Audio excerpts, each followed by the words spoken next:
Okay, let's unpack this. We're diving deep into a game that feels like a fan wish list item finally come to life. Assassin's Creed Shadows. We're talking about a historical setting people have, well, basically begged for years.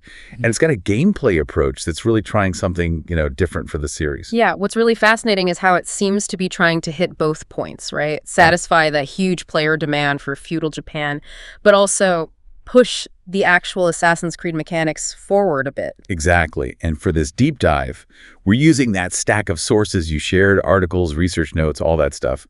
Our mission, pretty simple, pull out the most important knowledge, the key insights from all of it. Yeah. Basically give you that perfect shortcut so you're truly well-informed about this pretty major release. Right. We'll get into the story it's telling, the whole development journey, how it actually feels to play. And yeah, we'll definitely take a close look at the reception because, like you said, there are some really interesting contrasts there. Oh, yeah. That's definitely part of the hook, isn't it? I mean, beyond just, wow, feudal Japan, you've got this unique dual protagonist thing, a shinobi and an African samurai. Yeah. And like the sources point out, the reception has been well layered. Critically, it seems to have landed pretty well, generally favorable. But then you look at user scores and, there's a noticeable split. Definitely something to dig into. And the game itself, it drops you right into a very specific moment in history, feudal Japan, but late Sengoku period. So specifically 1579 to 1581. Right. It's a time of, well, intense civil war, massive societal shifts. That's the backdrop for this, the 14th major installment in the whole AC franchise. And smack bang in the middle of all that chaos are these two protagonists you get to play as. Fujibayashi Naoe, who's this stealthy kunoichi, and Yasuke, an African samurai. His story is inspired by the actual historical figure who served Oda Nobunaga, which is fascinating in itself. It really is. And the sources really hammer home how their play styles are meant to complement each other. Naoe with her agility, sticking to the shadows, all stealth. Yeah, the classic AC feel for her, kind of. Well, Yasuke is more about facing threats head on. Strength, open combat. And visually, I mean, the sources just keep saying it looks stunning. They paint this picture of a meticulously crafted, open world, dynamic weather, changing seasons, really designed to just pull you right into that setting. Okay, so that reception snapshot, that's definitely a key thing we need to unpack. On one side, you've got critics giving it generally favorable reviews. Metacritic scores are, around 82 to 86, depending on the platform? Yeah, somewhere in that range. And OpenCritic has an 82% recommendation rate. Pretty solid. Pretty solid. But then, the user scores tell a different story. Noticeably lower, like 4.1 on PC, 5.8 on PS5, according to the notes. That's quite a gap. It is. Yet, commercially, undeniably a huge success right from the start. The sources mentioned it had the second highest day one sales revenue in franchise history. Only Valhalla beat it. Wow, okay. It set a record for day one PlayStation digital sales, too, and hit over 3 million players in just the first week. The playtime numbers are massive as well, something like over 160 million hours played in those initial weeks. So it doesn't matter if you're a series veteran, someone just curious about stepping into this world, or maybe you're just really fascinated by feudal Japan. We're going to use your sources to explore the story, understand how they actually made it, how it plays, and what all this reception data really means for your potential experience. Okay, so starting with the narrative, like we said, it puts you right in the thick of that late Sengoku period, a really volatile time, civil war, political instability everywhere. The timeline is mainly focused between 1579 and 1581. Gotcha. And it takes this, dramatic historical backdrop and weaves in that long-running fictional conflict, the Assassin Brotherhood versus the Templar Order. And that's exactly where our two protagonists come in, right?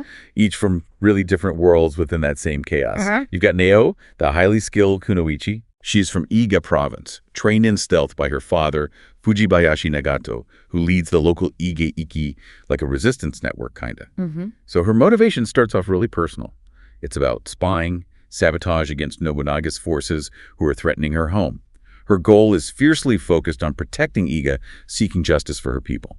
And those early missions for her really let you lean into that classic stealth gameplay, don't they? Agile parkour, the hidden blade, using tools like kunai, smoke bombs. It sounds like it's designed to feel like a return to the series' roots, at least for her character. Yeah, definitely seems that way. Then on the other side, you have Yasuke, The sources describe him as this, towering figure from Africa, arrived in Japan with Jesuit missionaries, and now he's serving the powerful daimyo Oda Nobunaga as a samurai. A very different path. Totally. And his early missions are depicted as these brutal, combat-heavy encounters. He's enforcing Nobunaga's will with raw strength and his katana. So Yasuke's story is more about exploring his journey, finding his place, his purpose in this completely foreign land. He's kind of torn between loyalty to Nobunaga and this growing awareness that the Templar Order has its hooks deep inside Nobunaga's inner circle. And the game's opening hours, apparently, strategically switch between their perspectives. Yeah. So you get Naoe navigating rooftops and hidden paths. And then Yasuke on these blood-soaked battlefields, a real contrast. And here's where it gets really interesting, where their stories start to converge. The narrative brings in the Templars, actively manipulating Japan's warring factions for their own goals. Okay. So Naoe starts uncovering their plot through her intel gathering, while Yasuke begins questioning what Nobunaga's really up to. Their paths are basically set to collide during that pivotal, historically inspired 1581 assault on Iga province. The Tenchi-Iga War. Yeah, exactly. A massive military campaign where the Iga Shinobi's guerrilla tactics went up against overwhelming force. And this event, according to the sources, becomes the turning point.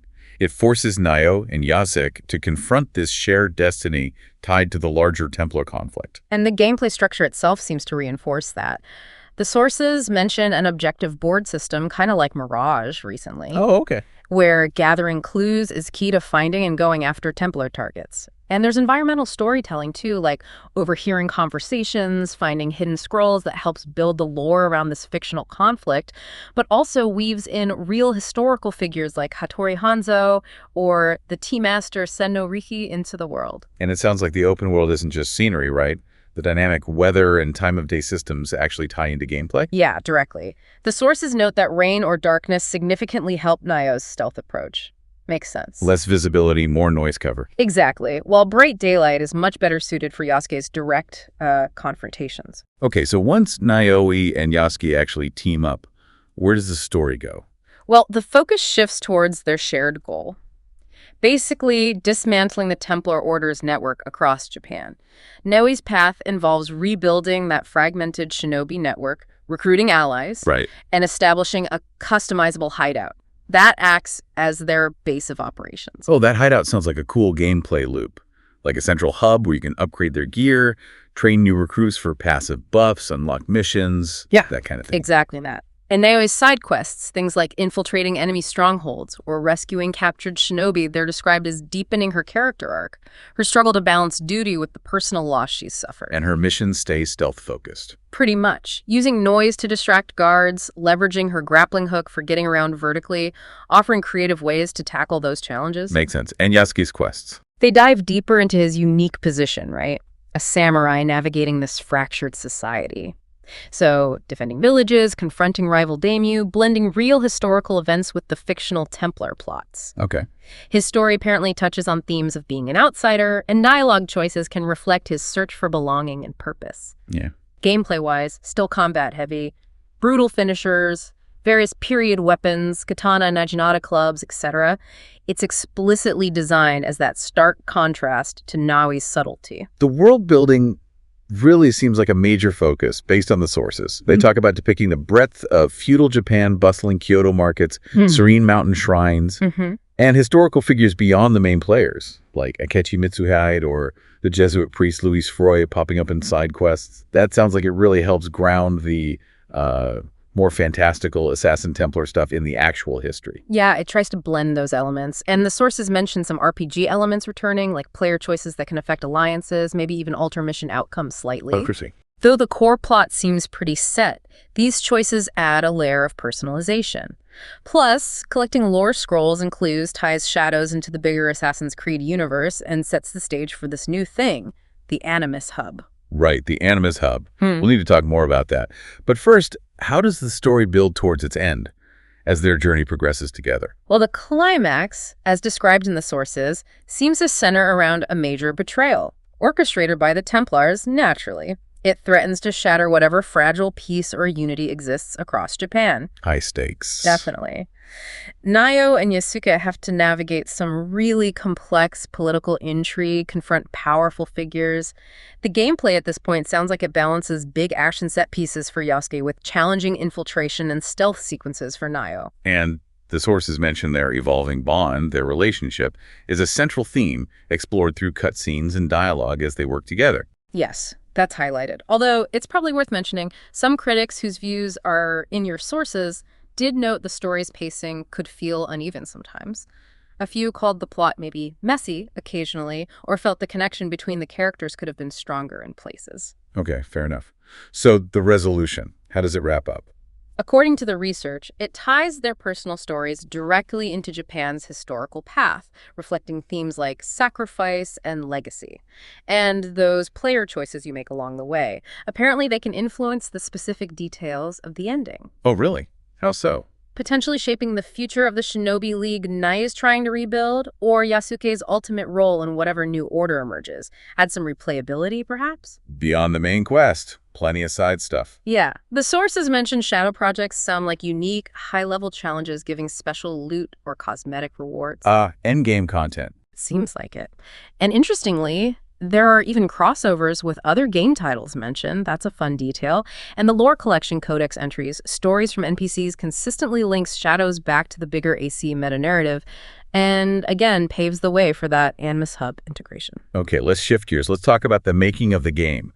What does the research tell us about the development journey itself? Well, Ubisoft Quebec led the development. They were the studio behind Assassin's Creed Odyssey, but they had support from numerous other Ubisoft studios around the world, a big undertaking. Right. The project was first announced way back in 2022 under the codename Assassin's Creed, codename Red. And this whole project was basically born from that decades-long, really vocal fan demand for a feudal Japan setting. I definitely remember that. The forums, social media, it was constant. When are we getting Japan? Exactly. Now, development wasn't entirely smooth. The sources do mention multiple internal delays. Apparently, it even led to some shareholder protests at one point. Oh, really? Yeah. But the report suggests Ubisoft used that extra time constructively to significantly refine the core gameplay mechanics and also, crucially, to address some cultural sensitivity concerns that popped up during development. Okay, that cultural sensitivity part. The sources specifically highlighted that, and it feels like a really important point to touch on. Absolutely. For instance, early on, there was feedback about an initial depiction of Yasuke maybe destroying a shrine altar or something similar. The sources indicate Ubisoft actually engaged with Japanese officials and cultural consultants to refine how the game portrayed certain things. They made adjustments like minimizing depictions of blood specifically within sacred areas. Right. It really just underscores the complexities developers face when they're trying to portray sensitive historical and cultural settings accurately and respectfully. Yeah, that specific example from the sources really illustrates how they try to navigate that. What else shaped the game's design? Well, the whole dual protagonist idea was apparently inspired partly by Assassin's Creed Syndicate, Jacob and Evie Fry. But Ubisoft Quebec wanted an even more pronounced contrast this time, really separating Naoe's dedicated stealth from Yasuke's distinct combat focus. And then, of course, there's the introduction of the Animus Hub. Right. Okay. Described not just as a story thing, but a new online platform. The intention is to connect Shadows directly with future AC titles. It signals the start of what Ubisoft is calling the third developmental phase for the whole franchise. The strategic evolution, basically. Seems like it, moving forward. I remember reading the lead producer, Marc-Alexis Cote, talking about the goal, creating a powerful shinobi fantasy while carefully balancing historical accuracy with the established AC fiction. Yes, that balance seems absolutely central to the game's design philosophy based on the research. Finding that sweet spot. Okay, let's circle back to the reception then, because, like you said, it presents this really fascinating split. It really does. As we touched on, critics. Generally favorable reviews, Metacritic average sitting between, 79 and 86. OpenCritic showing that 82% recommendation rate. Pretty strong numbers. Yeah, and some outlets like VG247 and NME even gave it perfect scores. Famitsu in Japan scored it a very high 36 out of 40, apparently praising the historical details specifically. So critics were largely on board. Found a lot to like. Many did, yeah. But the sources also include criticisms from some outlets, noting things like the main story being potentially forgettable for some players, and certain mission designs feeling repetitive. And this is where you see that alignment with the much lower user scores we mentioned, the 4.1 on PC, 5.8 on PS5. Right. That discrepancy really points to a noticeable gap between the critical assessment and maybe the actual player experience for a decent chunk of the audience. And some analyses in the sources tie that directly back to those specific criticisms. Yeah. The story, the mission design. Interesting. The game was nominated for Most Wanted Game at the 2024 Golden Joystick Awards, though. So the hype was definitely real, even if it hasn't swept major awards yet. True. And the sources mention its release timing might have played a role there. It came out alongside some other huge contenders in early 2025, like Monster Hunter Wilds. That could definitely impact visibility in awards season. Fair point. Okay, let's talk nuts and bolts.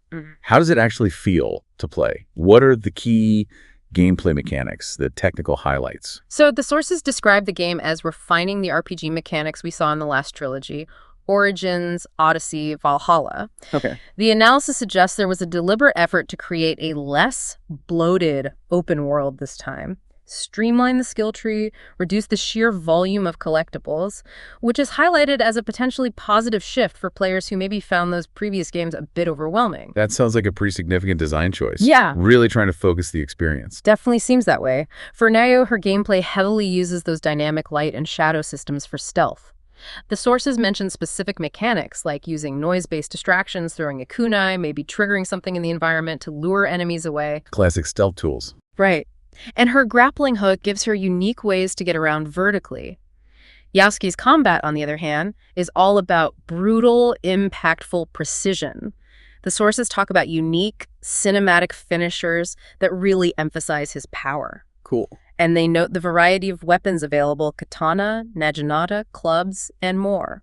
And those dynamic weather and time of day systems we keep mentioning, they're not just for show. Nope, fully functional mechanics. Rain or darkness genuinely impact visibility and noise, helping Naoe's stealth. Clear daylight is presented as the best time for Yasuke's more direct approach.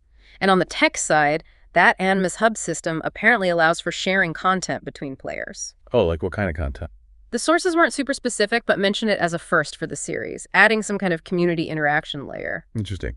And technically, how does it perform? How does it look and run?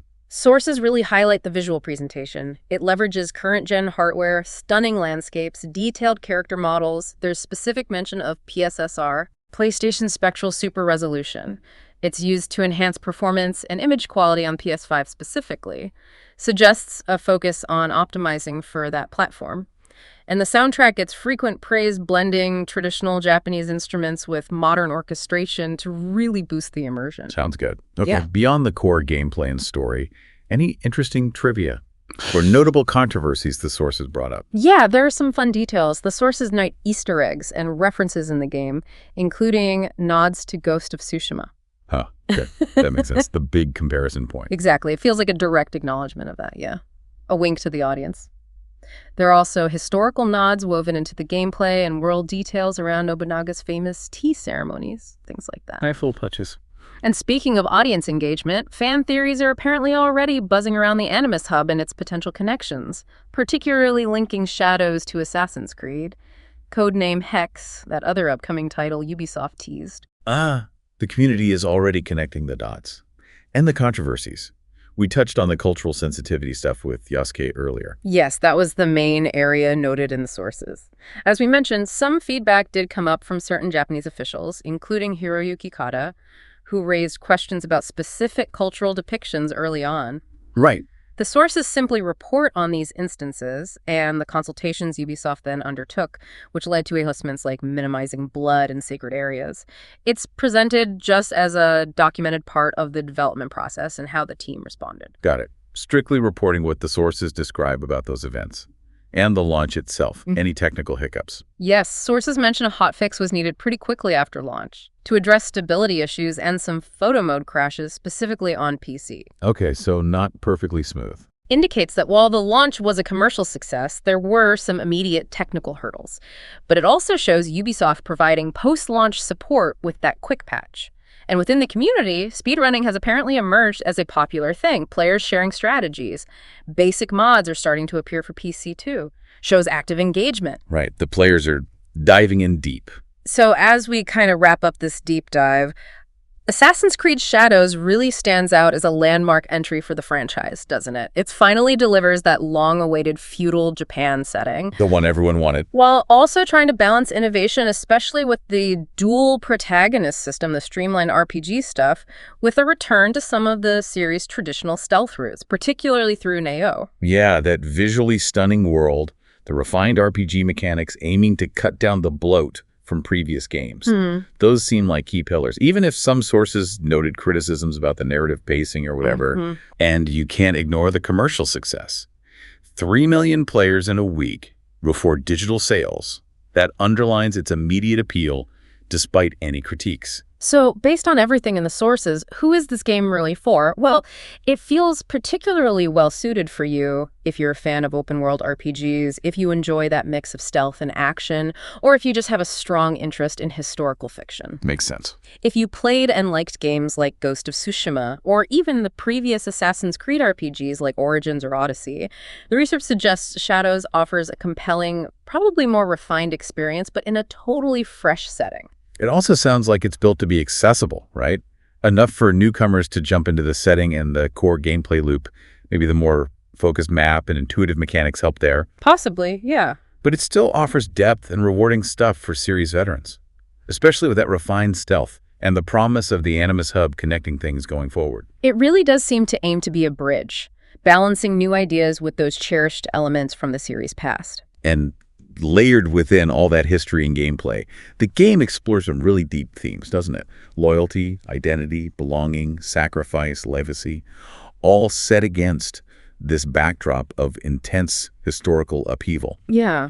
When you think about Naoe's quest for justice for her people and Yasuke's very personal search for purpose in a land that isn't his own, and how player choices might shape their futures, maybe even influence the political landscape within the game. It definitely raises an important question, one that your sources kind of prompt us to consider as we finish up. Yeah. What does it actually mean to forge your own path? To define your own destiny in a world that feels completely defined by war and manipulation?